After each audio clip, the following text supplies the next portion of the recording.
On the day of death, when my bier is on the move, do not suppose that I have any pain at leaving this world. Do not weep for me, and say not, alas, alas. You will fall into the devil's snare, and that would indeed be alas. When you see my hearse, say not, parting, parting. That time there will be for me union and encounter. When you commit me to the grave, say not, farewell, farewell, for the grave is a veil over the reunion of paradise. Having seen the going down, look upon the coming up. How should setting impair the sun and the moon? What seed ever went down into the earth which did not grow? Why do you doubt so regarding the human seed? You think I have been buried, don't you?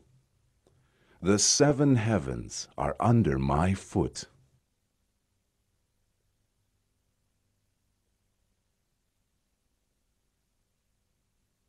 Ya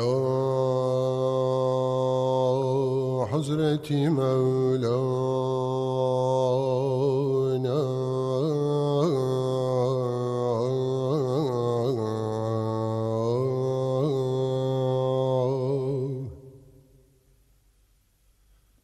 Hak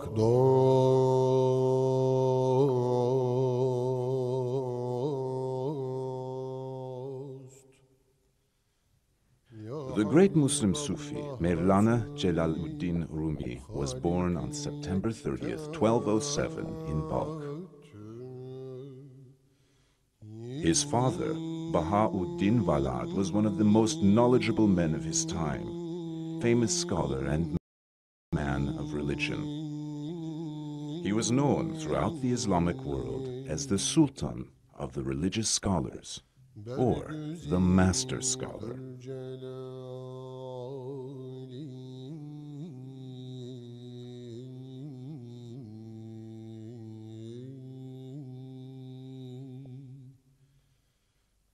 When the Mongol threat was spreading, wave upon wave, from east to west, leaving behind pillage and terror, and reaching the Balkh borders, the Sultan of Scholars decided to leave.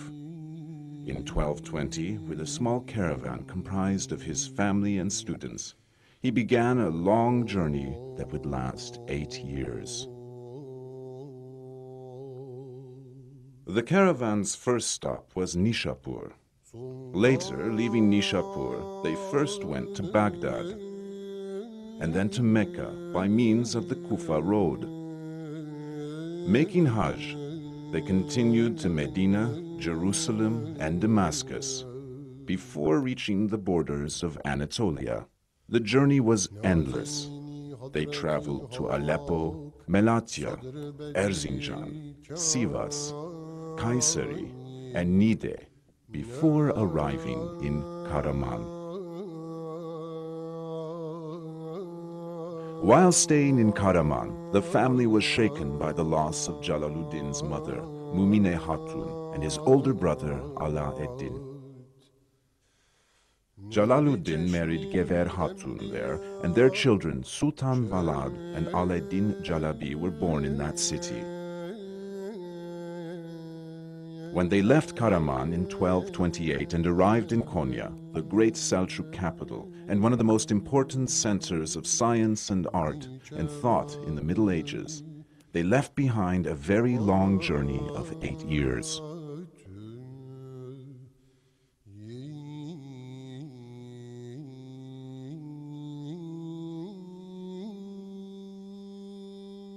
I am the light of dawn, the evening breeze. I am the hum of the forest, the sound of the waves. I am the mast, the helm, the captain, and the ship. I am the rock that ruined the boat. I am the hunter, the bird, and the trap. I am the picture, the mirror, the sound, and the echo. I am silence, thought, language, and sound. I am the sound of the flute. I am the spirit of man. I am the spark in rocks. I am the gold vein in mines. I am the rose and the nightingale enraptured by the rose. I am the doctor and the patient, the poison and the cure. I am sweetness and bitterness, honey and oleander. I am the city and the guard, the besieger and the wall. I am the chain of being, the circle of worlds, this stage of evolution. I am the descent and the ascent.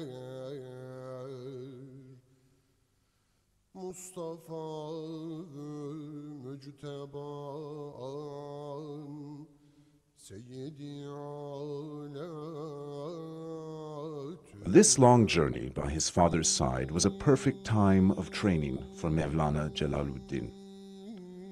In addition to the basic sciences that he was taught by the Sultan of Scholars, Mevlana also received different, enriching and valuable thoughts and ideas from many famous scientists and thinkers whom he met throughout the years in various countries.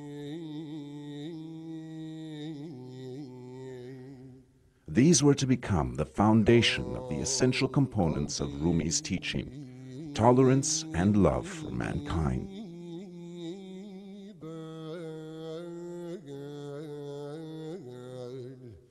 In this sea there is no death for us. In this sea no grief or sorrow. This sea consists of boundless love. This sea is comprised of goodness and generosity.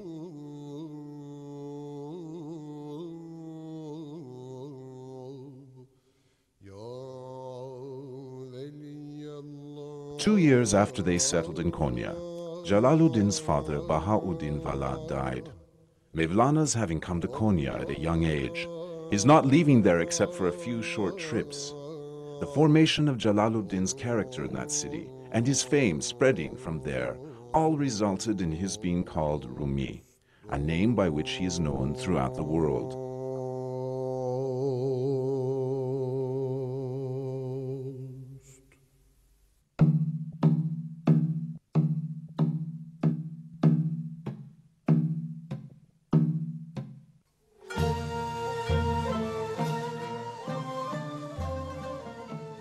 After Bahauddin Valad's death, one of his closest students, Said Burhaneddin, became Mevlana's teacher. Deidi Surdan, this great scholar, had been Dželaludin's manservant when he was a boy and continued teaching him until his death. 5 years after Said Burhaneddin's death, Mevlana continued as a teacher in Konya's 4 famous medreses. He was busy with classical branches of knowledge like jurisprudence, Quranic interpretation, hadith and theology, and he studied Persian, Indian, and Arabian literature and Greek philosophy.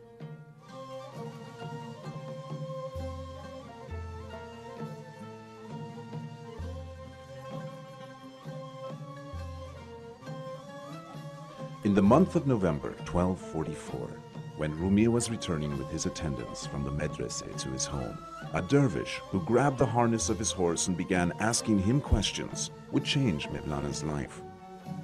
He turned him towards the heavens in enthusiasm and ecstasy.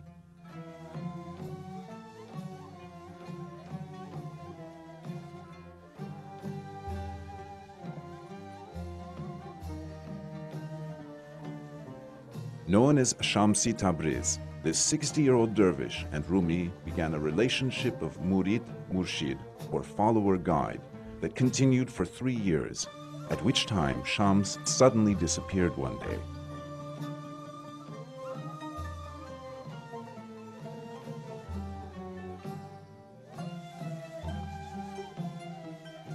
Shams' coming had brought boundless enthusiasm mixed at its peak with divine love, and separation from him was a burning fire for Rumi.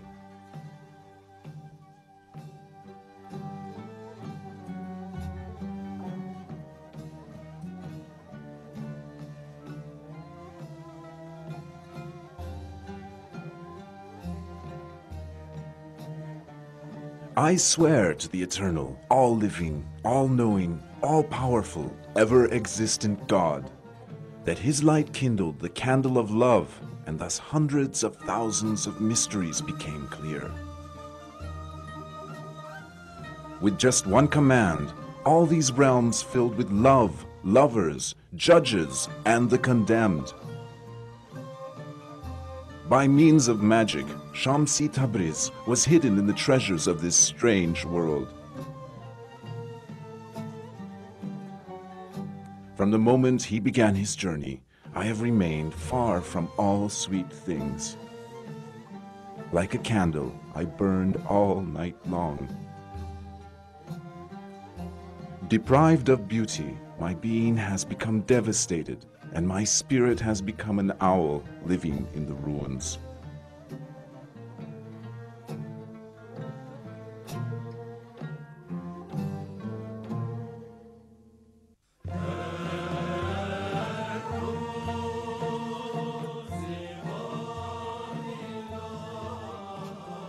While sorrowful and desolate days and months were passing in Sham's absence, one day when Sham's manifestation was seen, Mevlana said that he had seen the reality of Sham's, or his own reality in the mirror of his being. The first person to share Rumi's feelings and thoughts after the disappearance of Shams was a goldsmith from Konya, Sheikh Salahuddin Sarkub, a spiritual caliph of Rumi's former teacher, Sayyid Burhaneddin.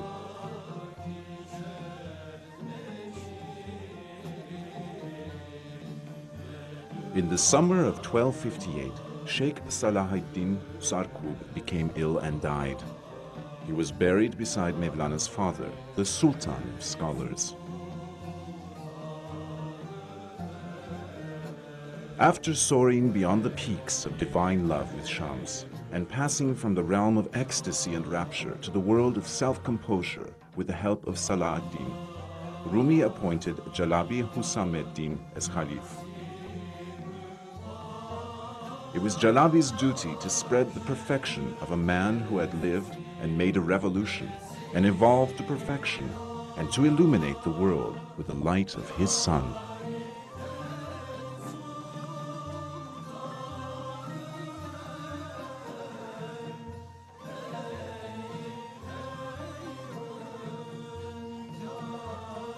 One day, Celebi told Mevlana that his collection of poetry had grown to the size of a book, in which all his followers could read the mysteries, as Rumi had previously decided. Then Jalaluddin took a piece of paper from his turban. The first 18 couplets of the Mathnavi were written on it. Celebi, he said, I'll speak and you write. Husameddin eagerly accepted and began to write down the Mathnavi, which was completed shortly before Rumi's death.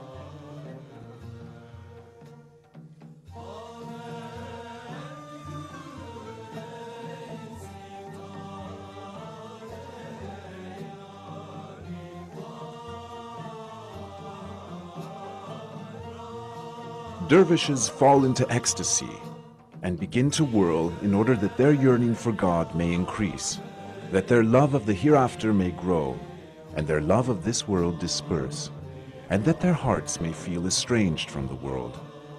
They follow exalted sheikhs whose wonders have spread throughout the world and whose greatness is extolled in all the pulpits. Believers search the earth for these great men who have trod so that their eyes will close in order for their hearts to become enlightened and see the hidden realms. These sheikhs made the whirling ceremony. They are the inheritors of the Prophet. The heritage is theirs, and the perception and intuition is theirs.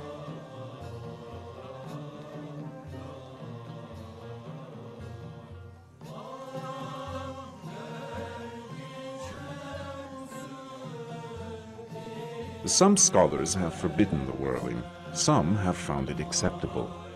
Both are true. Some people who give in to their ego and its desires attempt to whirl in pride and heedlessness. They aren't aware of their spiritual condition. Their whirling is in vain, just a game. They are the ones who will be tormented.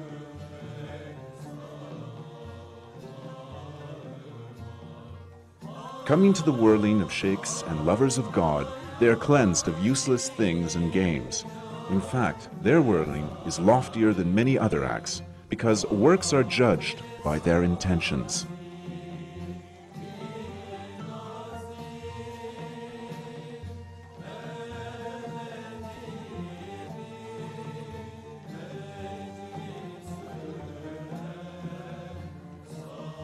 The rebab is a source of love and a friend to man. Arabs call a cloud rebab. Just as the cloud waters the rose and the rose garden, the rebab nourishes the heart.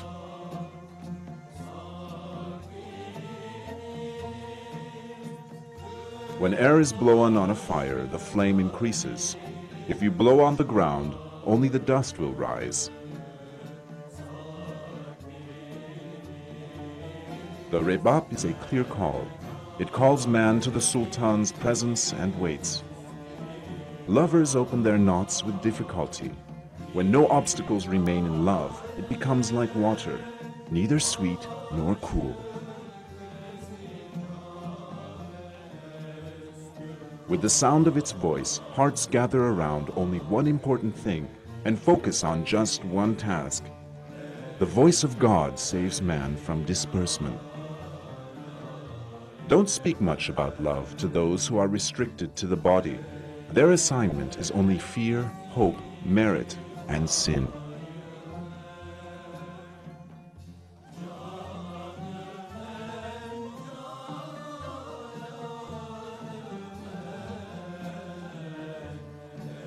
Narrations handed down verbally confirm that these symbols were seen and witnessed in the whirling ceremony. The Sharia is a set of rules based on the visible world. The truth is circumstantial, based on the esoteric. The Sufi order is a path leading from the visible to the esoteric. Treading this path is called suluk. For a person who travels from among the people to the truth, the illusion of existence disappears. Such a one has arrived in the realm of annihilation. But this is not the station of perfection. Passing beyond this station requires that one see the people as the manifestation of Allah's attributes and actions, that one witness that God is evident in the mirror of the people, that one know that there is a reality beyond every visible appearance, and that one must treat everything according to what it is worth. This is the station of perfection, and this station is called spiritual knowledge. The devotee who travels through the first three stages from the Sharia to the dervish path to the truth stops at the center of uniqueness and arrives at the station of spiritual knowledge. The four stages of the whirling ceremony symbolize these four stations.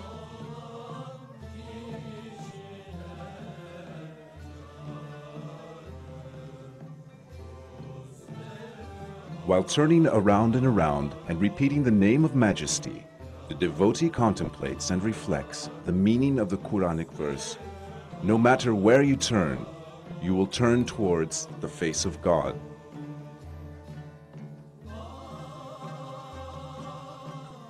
Spreading his arm while turning, the dervish's right hand is like a prayer open to heaven.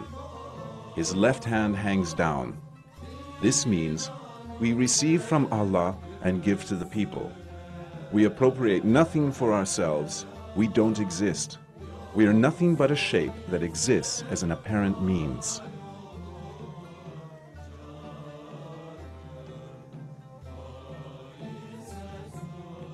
Similarly, this position means we break the dawn and rain down on the earth. We are mercy to the world. We arrive at the essence from the attributes. We come from the essence to the world of attributes and the world of appearances.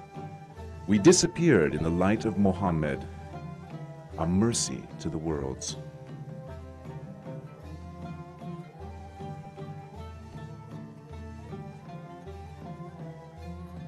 When the arm spreads, the hands appear in the shape of the Arabic letter Lam Alif. The trunk of the body is the Arabic letter Alif, drawn in the middle of the Lam Alif. Thus, La becomes Ilah. In other words, the declaration of Allah's unity is symbolized. Thus, the ceremony of whirling is symbolical of unity from the beginning to end.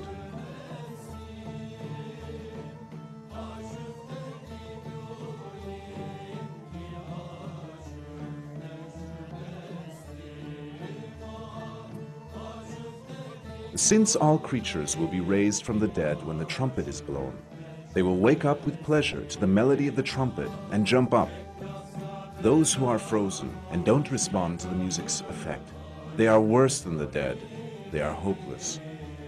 The body that drinks this pure wine and the heart that becomes intoxicated with it will burn in the fire of separation, become purified, and evolve.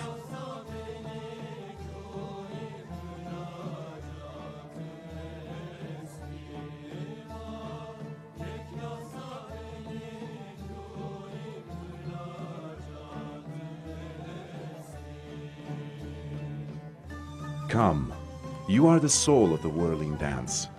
You are the walking cypress of the whirling garden. Come, no one like you has come, nor will come. The whirling dance has never seen, nor will see anyone like you. Come, even the source of the sun is your shadow. You have thousands of stars in the sky of the whirling dance. The whirling dance is thanking you in hundreds of clear and plain languages.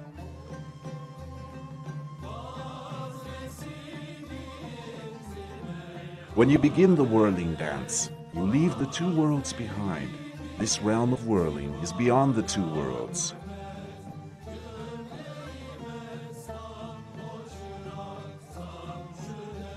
The roof of the seventh heaven is a high roof, but the whirling ladder goes beyond this roof. It is more sublime.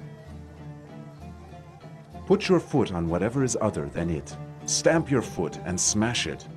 The whirling dance is your property and goods, and you are the property and goods of the whirling dance.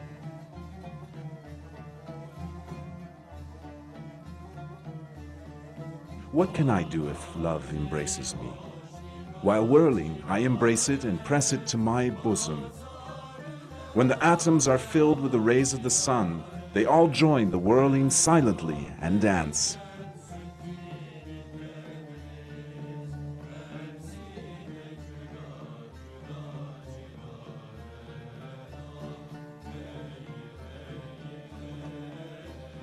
What is the whirling dance?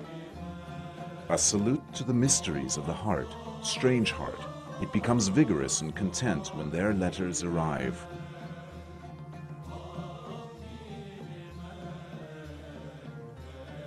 The mind's branches and shoots are scattered by this wind. With the plucking of the plectrum, the body expands and attains peace.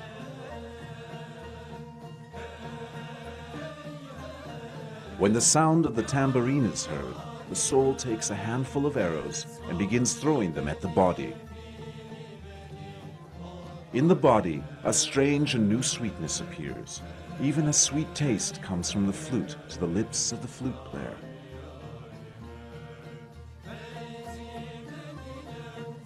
Watch and see.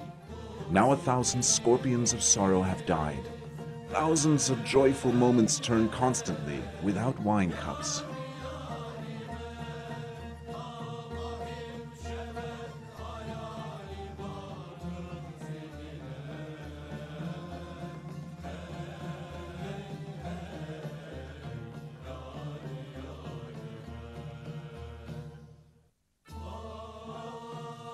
Words are spoken to those who need words. Why is it necessary to speak to one who understands without speaking? The skies and the earth are words to the person who understands. The main thing is the purpose. If the purpose is examined, no duality remains. Duality is pieces and halves. The foundation is one.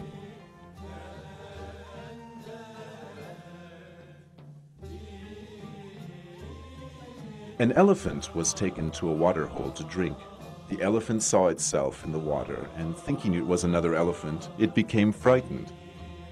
It didn't know it was frightened of itself. If all the bad traits like cruelty, hatred, envy, ambition, unreasonableness, and pride are in you, you're not offended. But if you see these in someone else, you become frightened and hurt. Know that you are frightened of yourself and offended by yourself. A person is not disgusted by his own baldness or sore. He will put his wounded finger on some food and lick his fingers without feeling any disgust in his heart. But if he sees a tiny sore or a small cut on someone else, he will be disgusted by the food he eats and find it hard to swallow. Bad traits are like this. If a person has them, he's not much bothered. But if he sees only a small degree of the trait in someone else, he is repulsed. You are frightened of it and escape, but excuse him. If someone else is frightened and offended by you, your being offended is an apology for him.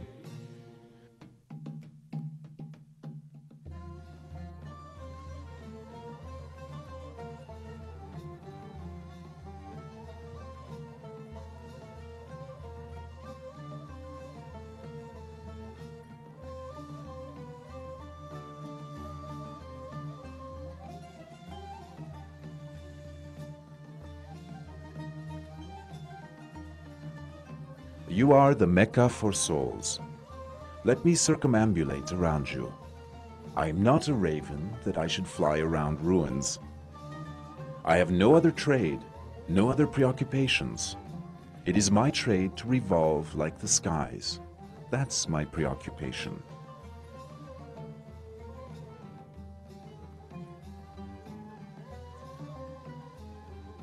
The whirling dance is the comfort and peace of vital people. Those who control their souls know this. A person sleeping in the middle of a rose garden would like to wake up, but someone sleeping in prison would be at a loss to wake up.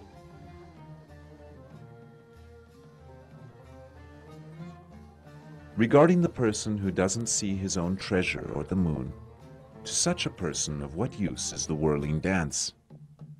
Whirling is for encountering the beloved who steals the heart.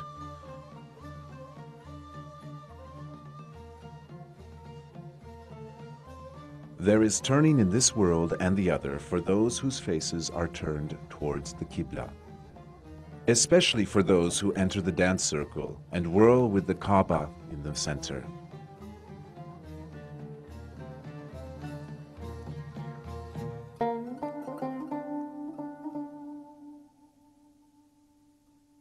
The moment has come for migration. The time of salmon leaping from the spring has arrived. Everything will meet destruction. Only his truth will remain. The rest of these words will emerge in the heart of the one who is speechless and whose spirit is strong. My speech has finished, and so has my life. The giver of good tidings has arrived. At last, I am escaping from the body.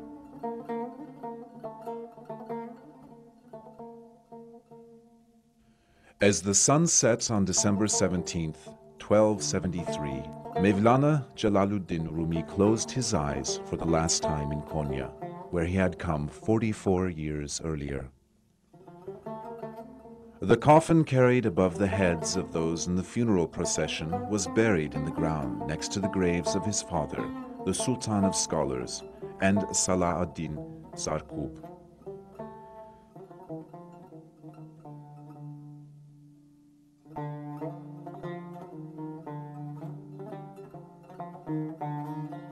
Konya pressed to its bosom the genius who could not be contained by the world. His spiritual being found its place in the hearts of all mankind.